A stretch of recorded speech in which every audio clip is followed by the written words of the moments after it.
Hey, I'm Rachel Ngom from She's Making an Impact.com. And today I want to share with you something really important that you need to make sure you're doing in your business and how you're being and how you're showing up. And so these are notes from the marketing event that I just attended. So good. So one of the things I wrote down is that the how doesn't matter. It never has and it never will. And it's okay if you don't know how to do it. There's so many things in my business that I was like, I have no idea how to do it. But that's the thing. You don't have to know every little step. You just need to start doing it and you need to start taking action.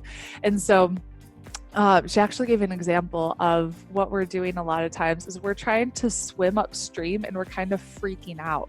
And so what would happen if you just relax, laid back, and let the river just take you and you flow down? And so don't be so focused on knowing every single little detail of the how.